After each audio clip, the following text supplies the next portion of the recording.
this is what is next, and we are reflecting on the subject enhancing development through traditional leadership. And my guest is Nana Fredua Agyeman Pambuo.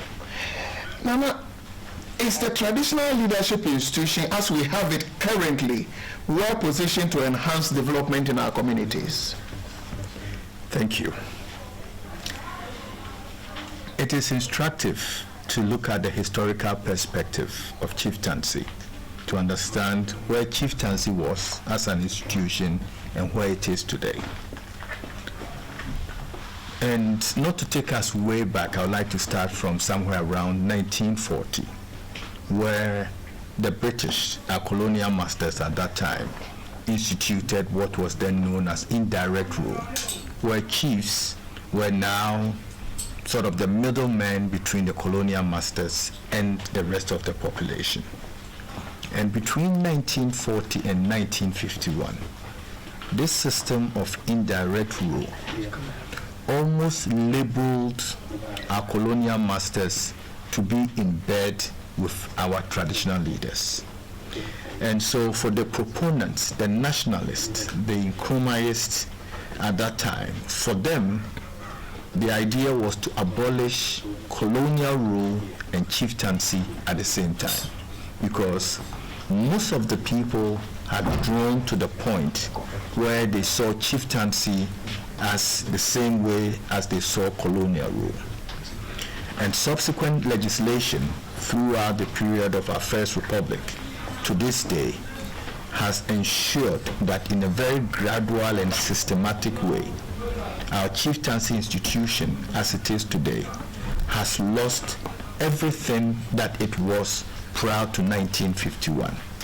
So it is interesting sometimes where, in terms of our citizenry, expect so much from our traditional leaders or our chiefs, only to realize that in terms of the legislation, the Chieftaincy Act or the Constitution literally has removed practically all the powers, the revenue potential, the ability to enforce, enact, coerce people to follow even traditional rules within a municipality. All these powers that chiefs had before, taxation, revenue, royalties, most of them have been taken away from chiefs, including even their ability to participate in national development, except strictly by appointment. So, to answer your question, chieftaincy as it is today, even though it is part of our soul and our fabric, and we all know as Ghanaians, everybody comes from a village, and everybody knows who his village chief is, and we all own allegiance to these appointed people. In terms of the powers, we would need to go back to our constitution to really have a debate, a very objective, honest debate, because chiefs definitely have a role to play. But as it is now, they really lack the gravitas, the power, the law, or the position within our constitution to be part of our national development. But Nana, yes, you've mentioned coming from the colonial side to date, but from a distance, traditional leaders still have significant influence. So how do we channel that influence that we know our leaders have, into development in the communities? Or can the influence traditional leaders have serve as some kind of entry point into development in our communities? Totally agree with you. But we live in a democracy. We live in a country that is ruled through law. We live in an environment which is governed by our constitution. And every person who is a citizen of Ghana is subservient to the constitution. Our constitution as it is, if you look at the Chieftaincy Act, for example, that seeks to govern and regulate the role of chiefs. Its sole purpose is to arbitrate over customary laws and promote traditions and customs within their traditional areas, and set up traditional courts to review traditional and customary issues that comes up to their attention. So, but yet, even with this, we know that our chiefs still command so much respect, whether it is among the politicians, the clergy, the youth, or the rest of the population. They are still held in such high esteem because the institution of chieftaincy is in our soul. It is in our DNA. It is something that we hold in the utmost reverence. And whether laws or not, our chiefs are still people that we hold in the highest esteem. And it will be in the best interest of our politicians who maybe in the beginning didn't want a situation where there was power sharing. For them, we had entered the era of democracy. We had a constitution and all the powers were vested in the states. So if they became the elected government of the day, there could never be two masters in the same room. But I don't think our traditional leaders or our chiefs want to go back to the era around maybe before 1896. They don't want to go there. Certainly, they know they have a role to play, and they are capable of playing those roles. You take a place like my hometown, my village in Ankasi. Until recently, there was no police post. There's no MP living there. There's no military organization living there. There's no president living there. But the traditional dictates of the chief ensured that on Tuesdays nobody went to the farm. That if you were summoned to the chief's palace, you came running with the elders in your family. You were summoned and you had to sit, and whatever ruling that was made against you, you complied with alacrity. Sometimes even the defeated party will get up and thank the chief for rendering justice such that he didn't feel maligned. So this is a major force to be reckoned with, and it is incumbent on our politicians to be dispassionate about the role that chiefs can play and ensure that for the sake of national development, not partisan politics, because for our political parties, it is the party first before the country. If only one of these days, one of these political parties, whether it's the NPP or the NDC, can rise up to the occasion and realize that chiefs have a role to play, and the sooner we get them on board within a certain regulatory framework to be part of our national development, we still are shortchanging ourselves. It's almost like running with one leg tied behind your back. But since 1957 independence, we've had several constitutional reforms and reviews. Why has the issues you are raising, the significance roles that in terms of enhancing development traditional leaders must play, why has chieftaincy, traditional leadership not been seriously considered in our various constitutional reviews, constitutional reforms? I think if you look at our history, there was the UGCC and there was the CPP. And the CPP won the elections and subsequently from Prime Minister to a republic where Dr. Kwame Nkrumah became president in 1960, enacted laws within our constitution to ensure that chiefs no longer had a role to play in Ghana. I'll give you a case in point. One of the worst laws was the Chieftaincy Recognition Act, where Nkrumah had the prerogative of recognizing or distooling any chief who he saw as not serving the interests of the CPP at that time. In 1958, one of the saddest days in our history, the king of Achimogbuakwa, Otumfuo II, was destooled. Can you imagine that? The Ochihine being destooled by his people, by the president. And subsequently, the queen mother of Achimogbuakwa, Nana Poma, was also destooled, simply because the pronouncements, the position of this great king was not in consonance with the CPP. And thereafter, over 100 chiefs within the Achimogbuakwa kingdom were destooled.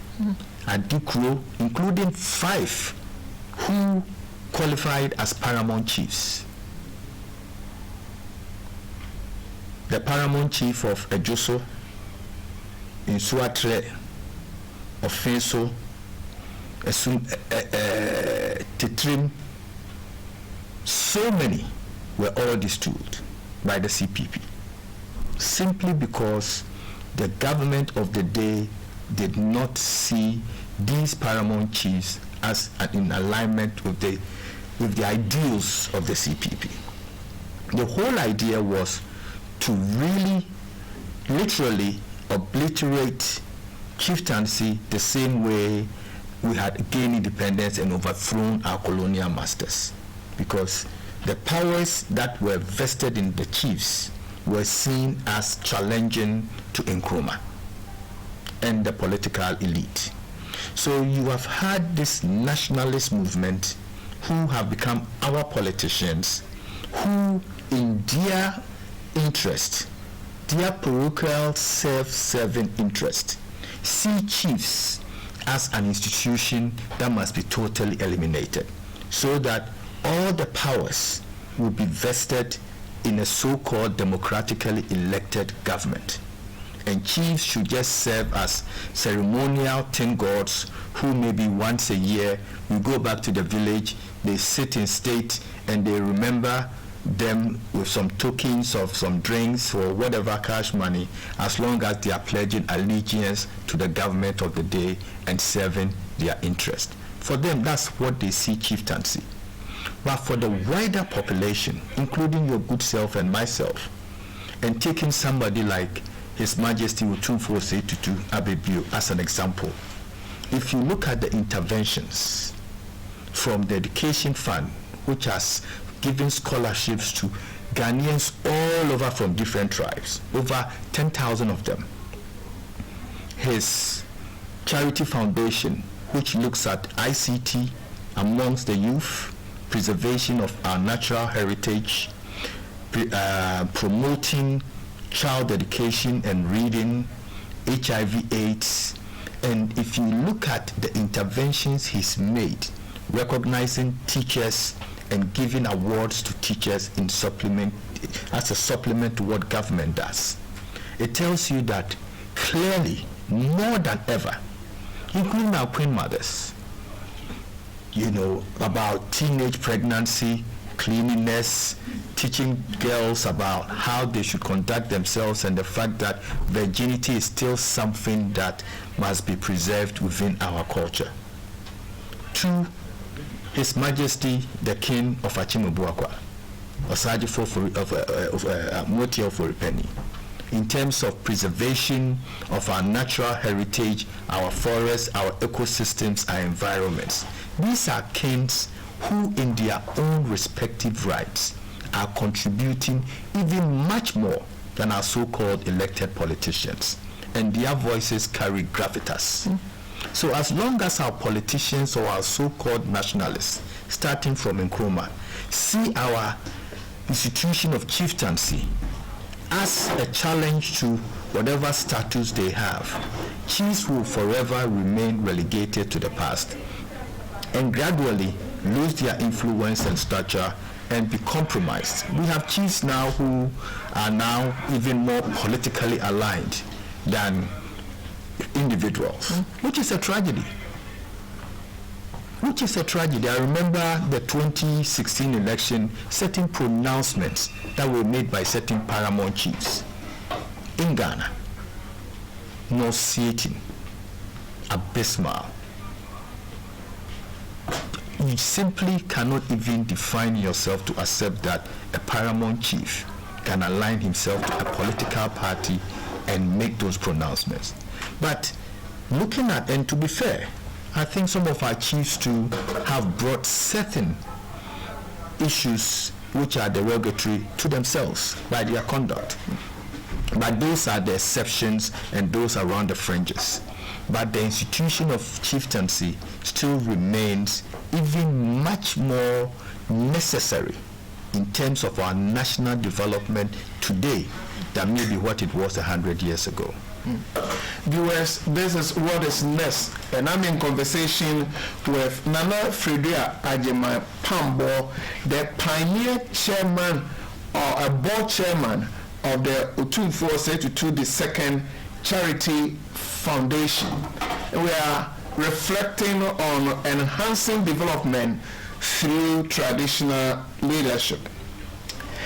Nana, the Satehene has said on several occasions that the contemporary enemies of traditional leaders are no more the traditional kingdoms that years ago they were fighting, but the enemies now are poverty, unemployment, disease, hunger, illiteracy. Traditional leaders are no more expected to fight for other people's lands, but they must enhance development of their communities. Now, are our traditional leaders very well positioned to conquer contemporary enemies? I'm asking you this question because of the role you have played in the Otumfuo Osei Tutu II Charity Foundation that seek to respond to some of this, because for him, he's not fighting any kingdom, but he's fighting these enemies. Thank you. I think this is a very poignant question that you've raised. And if you look at the scourge of Galamsey, what is done to our river bodies. Before, traditionally, rivers were treated as gods. And the reverence that we had for our rivers was such that even spiritually, psychologically, physically, and mentally, you wouldn't dare to even spit into a river for fear of spiritual repercussions. You wouldn't go around a river body and defecate because you knew the river gods would deal with you. Such was the aura and the effect of chieftaincy within our villages and towns. The same with our forests, such that forests were the preserve of the chief priests and our chiefs. And they had been there for centuries with very rare species of wood. And these had been preserved for our ecological systems to ensure that our rivers, the sources of our rivers, never dried up.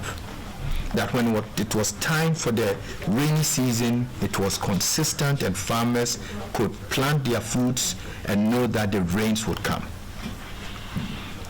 Clearly, Otumfuo is right that national development must also seek to eradicate poverty. But that is the job of our so-called elected politicians, because they are the ones who have taken all over the revenue from the chiefs and now carry the purse. They are the ones who can go out and issue Eurobonds and bring in billions of dollars. They are the ones who collect revenue from the market women in the communities, our village communities, through the unit assembly and the district assembly systems, including the municipal and metropolitan systems. They collect all the revenues, plus the corporate bodies through GRA. So chiefs access to revenue has literally been eliminated until recently. Even Nkrumah did it. The Stool Lands Act had appropriated all the stool lands that were sources of revenue to His Majesty Otumfuo Osei Tutu. And throughout Brunahafo and throughout Achimegbuakwa, because they realized that they needed to curtail the revenue generating abilities of all these kings. So since time or before our independence, politicians have sought in a very gradual and systematic way to deprive our traditional leaders from the ability to be partners in national development. But chiefs are the custodians of the land. They are the people that our natives, our citizenry, look up to. I mean, it's a tragedy, for example, when you hear somebody saying that, oh, Kumasi is so filthy and what is Otumfuo doing about it? But to the Ashanti, he still sees Otumfuo as the supreme overlord before he even considers KMA or the MP or the president. And that is why when somebody even sees garbage in his gutter, his first reaction is, what is Otumfuo doing about this? This is how intimate we are with our traditional leaders and how far we look up to them. And yet, where is the gravitas of Otumfuo in commanding or directing the sanitation department of KMA to do their job, when all these powers have now been taken away from him through our constitution and our bylaws? Having said that, our traditional leaders cannot also just fold their arms and look upon as if they are unconcerned, because they see us as their blood. They see us as people who represent who they are. We give them the power that they have. So yes, they have a role to play, and I agree with you wholeheartedly, but there needs to be a review of our constitution and our laws to ensure that chiefs can play the important national development goals that God has blessed them with. Now, years ago, traditional leaders gained their titles due to their victories they won in wars. So, do I take it from you that it is no more possible for us to hear say Nana Okum Galamsey the second, Nana Oyensuye the first, Nana Okumu here the fifth? We can't have these titles because those days Okutre Su or Koje Mai all have history behind such titles. Are you suggesting that now traditional leaders cannot get titles like Nano Kum Galamsey II in your communities? If you go around the riverbanks of the Pra or Ankobra, you will see Chinese cham farms manned by Chinese people with the assistance of locals and sometimes even national security, police or military operatives.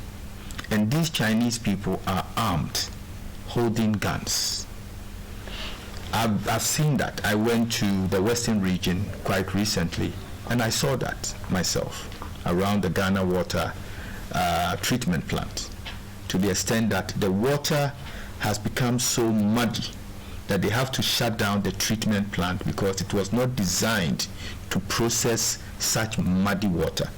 So it's better to shut down the treatment plant and deny the inhabitants of water than try and process this water through the water treatment plant, which will destroy these machines. The chiefs can no longer raise armies. They don't have the revenue or arms to buy ammunition. They don't have the powers to conscript their youth into holding guns to defend themselves. So gone are the days. You cannot have Nana Okum Galamsey anymore. because the state has removed all the ornaments to fight against this menace from the traditional leaders and arrogated all these powers to themselves. Having said that, you will agree with me that based on the videos that are circulating, including the invasion of our sacred forests, not the NPP government, and this is, we don't do politics, as you very well know, but government is in the past, successive governments to today have failed woefully, all of them, from the municipal, metropolitan, regional, to the government itself, have failed woefully in their fight against Galamsey, simply because of political expediency, or maybe lack of political will, or maybe complications arising from their own members being part of this Galamsey menace. I don't think chiefs, as traditional leaders who have the lands vested in them, who have inherited it from their ancestors 200, 300 years ago, will be complicit in allowing Chinese people to do this to their rivers which they hold sacred and pour libation in. So we can't have those titles anymore, simply because chiefs no longer have that power. And if the politicians have taken those powers, it would be nice to say that NDC abanye baya ikun Galamsey, or MPP abanye baya ikun Galamsey, anase Dane Kufuado or Mampenia ukun Galamsey. That should be part of his appellation, as we had in the past. Okuji Esuo, Okoji Mai, Nana Pambuo, Nana Ade Fefehine. But these days, we will be very hard pressed to find a politician who one can even assign that accolade to. But in the past, we had kings and chiefs who earned and deserved those accolades. Tragically, we don't have that. You seem not to be happy. You seem to be worried about the current state of traditional leadership in Ghana. I am. Can you look straight to this camera? We may not know who is watching, and talk to my viewers, those who are policymakers, and even ordinary people who think that chieftaincy has become ceremonial. In fact, sometimes we're Greater Accra. Very soon, the people will be having their homework. Unnecessary tension. There are people who think they can walk over traditional leaders and traditional institutions. But what I'm hearing from you, you are saying that the chieftaincy institution is still relevant and we must protect it. It dies for our own, something. It will work against us. Can you talk to my viewers what I'm hearing you? Just emphasize the issues you've raised so far. Thank you. What I would like to do is read what the Osei report. The Osei report was written by Sir Henry Osei after the Watson report of 1946. And it was envisaged that the recommendations from the Osei report will form the basis of Ghana's constitution, which was going to be written and handed over to Kwame Nkrumah and survive and become the bedrock of our constitution. If you permit me, I will read that. Please. We need such information. We need the history. We need some of you to educate us, and that is what the program is about. So Sir Henry Osei, a Ghanaian judge, this is what he proposed. This is what he said. The whole institution of chieftaincy is so closely bound up with the life of our communities that its disappearance will spell disaster. Chiefs and what it symbolizes in our society are so vital that the subject of their future must be approached with the greatest caution. He further proposed at that time that the constitution of all local councils should be made up of, which will have been maybe our members of parliament or our upper house or House of Lords or the Senate as you have it in the US, should be made up of 1/3 of chiefs and 2/3 of local appointed or elected officials. So even as way back as 1946, Sir Henry Kusei, who wrote the foundation for our constitution, recognized the inviolable role of chiefs in terms of our national development. Viewers, chiefs represent our soul. They are the custodians of our tradition and our custom. We are not advocating that we should go back to the period where people were beheaded, or that era is gone, or people walk around where chiefs, all they did was maybe marry so many wives. That is also just folklore. You can look at the modernity of chiefs, look at what His Majesty the Ochehene is doing, what Otumfuo Osei Tutu Abebio is doing, and other monarchs all over Ghana. Look at the role of Otumfuo during the Dagbon crisis. That should tell you that a chieftaincy conflict that has reigned for almost 40 years in Ghana's history was chaired by Otumfuo and 2 other kings, and peace, as we know it, has prevailed and continues to prevail in Dagbon under the leadership and auspices of Otumfuo. Clearly, if that does not say for anything, then I don't know what else to do or say, because politicians, because of their parochial and partisan policies, can never be neutral when it comes to anything that affects national development. It is only chiefs, the custodians of our tradition, our customs, our souls, our ancestors, who can be neutral, hold the nation's interests at heart, and ensure that our national development will succeed generations yet unborn. Viewers, this is what is next. We are having a conversation on enhancing development through traditional leadership. Traditional leaders hold in trust lands and other traditional resources of the past, the present, and the future, for the future generations. But how do traditional leaders handle the tension of serving today's developmental needs and also preserve land and etc. for future generations? Chiefs have to walk a very thin line today by proposing the needs of their people in such a way that you are not seen to be antagonizing or seen to be against the government. Because ultimately, it is up to your member of parliament and your metropolitan or municipal mayor who is going to determine the infrastructural needs and developments that comes to your traditional area.